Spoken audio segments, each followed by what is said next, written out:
for a couple of years now, buddy, but you're still fighting the war.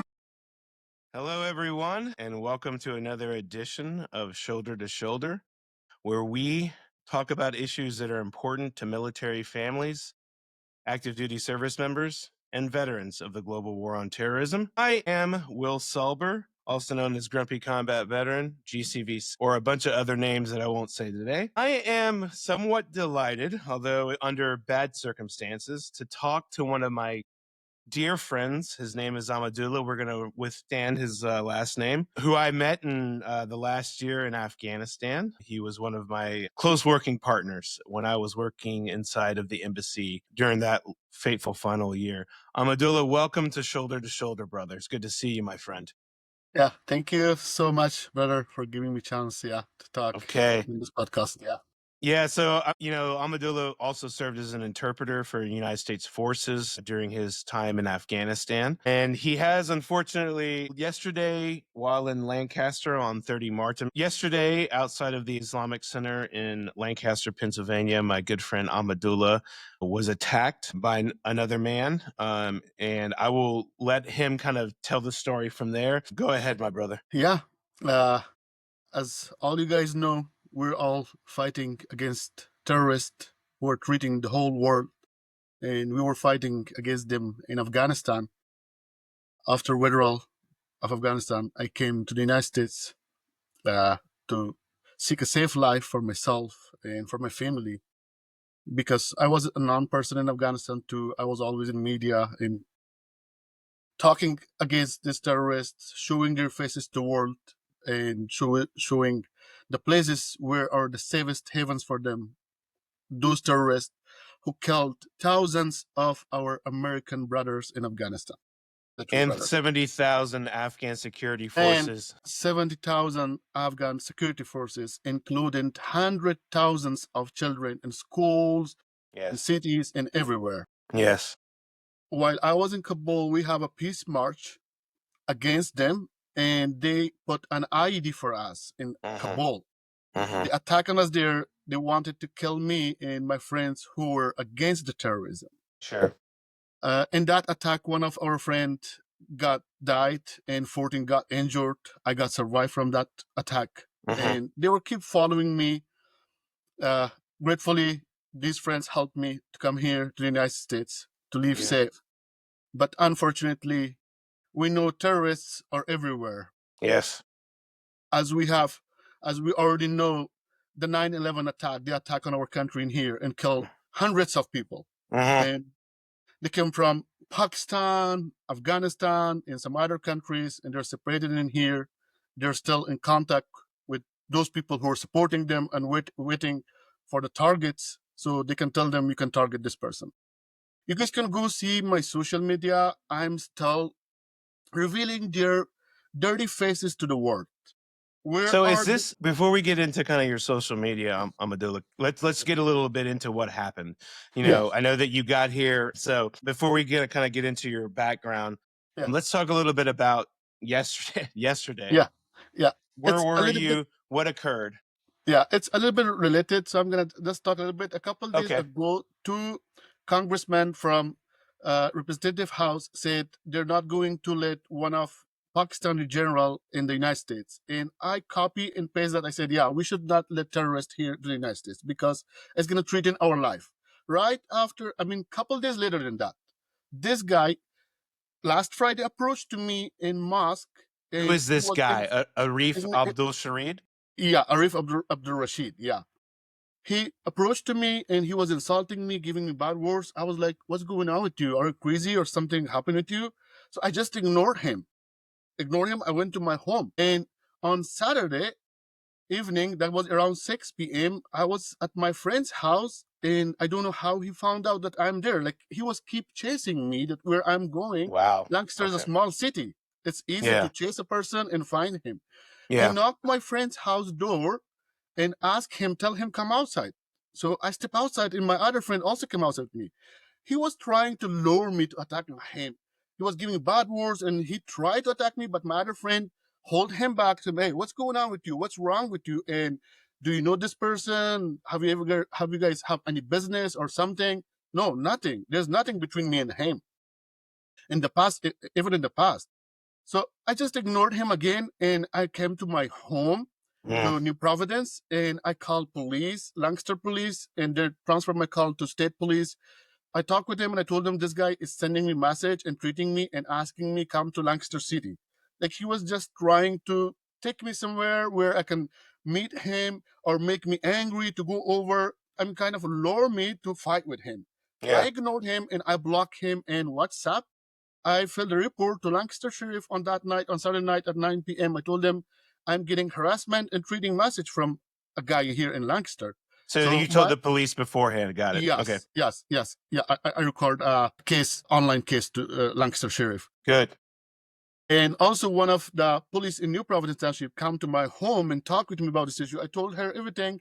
She said, yeah, since the incidents happened in Lancaster City, you should talk with them. We're Providence Township. I'm all right. Yeah. And then yesterday, which was 30 March, I went to, that was the last day of Ramadan, and I went to mosque to do the Eid prayer. I finished the prayer. I stepped outside. I was standing on the sidewalk facing to the mosque door, waiting for one of another interpreters to come down so I can take him home in my car. He attacked me from back, stabbed me on back on my right shoulder and said, American spy, I'm going to kill you now. In Pashto, right? Yeah, in Pashto. Yeah, in Pashto. And I was like, what? And I was trying to get the knife, and he started stabbing me. He was trying to stab me in my heart, in my belly somewhere, so where he can kill me. Yes. But I was holding his hands away from me, so he cannot hurt me in my heart or somewhere. He stabbed me 4 places in my 2 legs. Yeah. So I got 5 stabs. Well, first People off, I'm were glad there. you're okay. Yeah. God. And one of the other bystander who was in there, he comes, he tried to help me. He also hated him too on his shoulder. So he had 2 people. So I hold his hand. He laid down and he was not releasing the knife. And other people come help me when he released the knife. I was trying to hold him, but there was a lot of blood going out of my body, my legs, like my all clothes was full of blood. And I called 911 directly. There was other people they also called, but I called them. Hey, I got stabbed on a terrorist attack, and I'm in here. I give them the address gratefully. In a couple minutes, police came over, and he escaped. While he escaped, I told him, come. He escaped on that side of the road, and he told me, next time, I'm going to kill you. Yeah, if you survive, next time. So he crossed the street. There is a parking for Ely Eye Care. He crossed that and he escaped, and police come over. They took me to hospital, and they came over, talked with me, and I asked them, did you guys arrest this guy? They said, yeah, we arrest him and he's in custody. Okay. So I hope they investigate this, as one of his brother just came from Pakistan a couple months ago. So let's talk about that.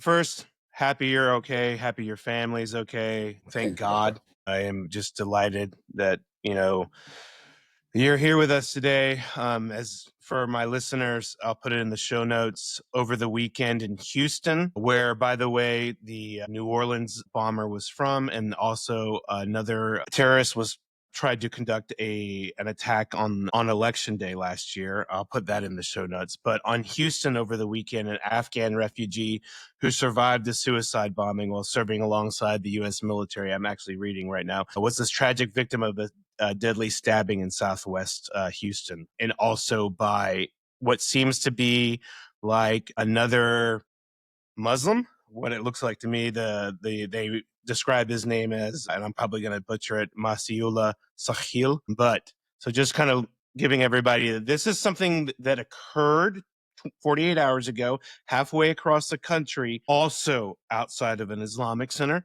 I'm not saying they're related. I'm just saying it's coincidental.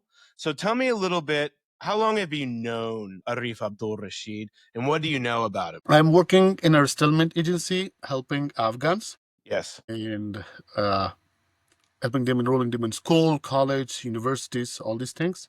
Thank you for doing that. Of course. I have never been with him. He never been my friend. We have never been in contact. I was seeing him sometime in Islamic Center. Like he was always rude and kind of like not like when you see somebody like they're laughing, hi, how are you? Like he was always rude, always rude. You would think, what happened to this guy? Yeah, but I never interact with him. Right. But the first time he interacted with me was last Friday. Wow. Yeah, last Friday. He just came to me and he kept insulting, giving me bad words. I was like, what's going on with you, man? Hmm. Why? And I Yeah. ignored him. I thought probably Yeah. he's crazy. He's whatever happened to him. I just ignored him. Yeah. So he got here, I believe you told me before the show, about 13 years ago. From what you know, born in Afghanistan and then immigrated to Pakistan with his family. Yes. He lived in Quetta and Karachi, Yeah. correct? Yeah. And Yeah. then he immigrated here with Yes. his family. Is that right, more or less? Yes. Yeah. With his mom and sister. Yeah, they immigrated in here 13 years ago, and he never got his citizenship because he has convicted couple more crimes in the past. Okay. Yes. Yeah, and his brother just come from Afghanistan, like about a Pakistan or month. Afghanistan? Oh, sorry, Pakistan. Okay. About a month or so ago. Do you know how I he think, got here by any chance? through his mother, I think had a case for them that he's my son. Got I it. want him to come here. Probably like a son thing. Yeah. Yeah. So he also came here, and after this guy came here, and after a month, he attacked me in here because I'm well known in here, and I am Of course. always talking about terrorists and showing their dirty faces and their seven heavens, which are in Pakistan, Kuwait, Karachi, all these places. And Yes. we know Osama bin Laden got killed in there, and they arrested another terrorist in there. That is the safest haven, and that's where they're sending or exporting terrorists to the world. Yes, exactly Yeah. right. So for my listeners, you know, we always talk about the two epicenters of terrorism being Pakistan and Iran. And, Yes. right. And so now we look, we don't know the background of this guy. We don't know. We're just stating some facts here, right? Is Yes. that, you know, somebody who had a history of crime, and I believe his another brother had committed some crimes too in Lancaster. Yeah. And we'll put that in the show notes as well. That had that immigrated here 13 years ago, never became a citizen because of a criminal. His brother recently immigrated from Pakistan, and then all of a sudden an attack occurred, similar to the one in Houston. I don't know the motives. I will just say this: I don't know how much you've read about the Houston attack, Ahmadullah, but the guy who they charged and who is supposedly admitted to it, this was his rationale for attacking another Afghan because of his services, his citizenship cases was too slow, so he attacked another Afghan. I don't know. Maybe that's why, but I will tell you this: that doesn't make a lot of sense to me. Why would you attack him because your cases are too slow? I mean, if you're going to do something like that, attack me or attack somebody who's responsible. Unless that this Afghan was working in the INS or something like that. Maybe he was. I don't know. It just seems like a weird motive to attack a fellow Afghan. Yeah, I'm so, you know, this is 31 March, Eid al-Fitr, the end of Ramadan. And I just want all of my Afghan brothers and sisters, especially interpreters, 24 hours after the attack. And I am very worried, Ahmadullah, and I'll be very honest with you, for the safety of all interpreters, especially those who may be well known in the community, because what you're talking about here is you, who is well known in Lancaster, and then the victim in Houston, who was a double amputee who had survived a suicide bombing and was very well known in that community from what I read. So these could not be related. It just seems a lot of coincidences between the two cases that really gets me very curious. Is there anything else that you want to say about what happened, or any other messages to some of my listeners, brother? Yeah. My message is that we should be careful with all these people, especially those who come from Pakistan with Pakistan visa. For Yes, true, for somehow true. they are involved somehow in terrorist attacks. When a government is involved or having 7 have training places for 70 groups of terrorists in their country. It means anyone who's going through their legal policies or whatever, coming to the countries like the United States, we can't trust them. Yes. Yeah, Even their government officials. Their government officials can attack on us. They can attack on our officials in meetings and anything, because terrorists doesn't know anything else except a terrorist attack. And killing innocent people, killing those who are telling the truth, killing those who have stayed with United States for peace in the world. yeah. Yeah.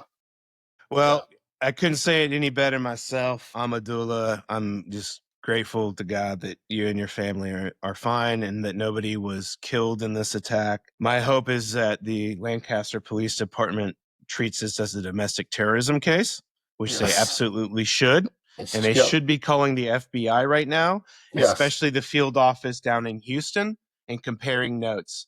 Because this is the third type of incident in Houston that has occurred over the last year or so. Yes. There's been quite a few.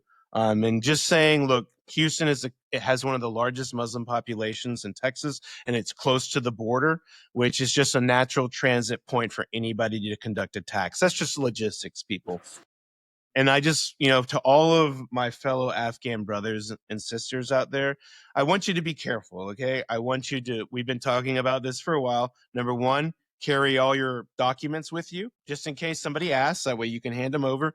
And number two, be careful inside of your community. If you are known as a pro-American person and who speaks out and who always talks about that, whether you know it or not, there are people who don't agree with you.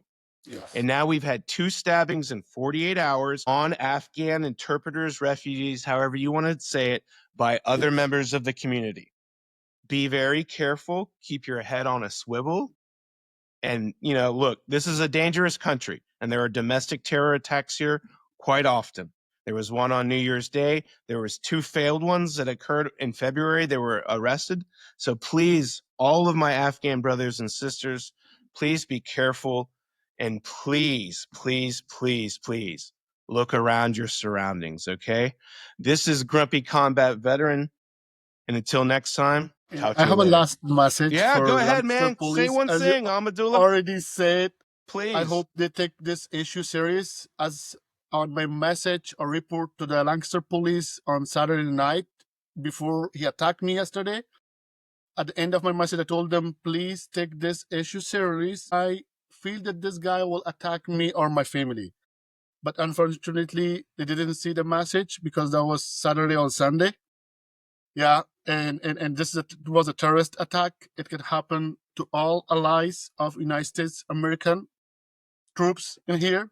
And also, I cannot say if he know you that you have been in Afghanistan, he will attack you too. Yeah, 100%. Yes, brother. All So right. I hope they take it serious. Yeah. Yeah, me too. They should take it serious, and we're going to take it serious at Yes, GCV. We're going to keep on looking into this for everybody, and this is a developing story. So until next time, I am GCV6, and I am out.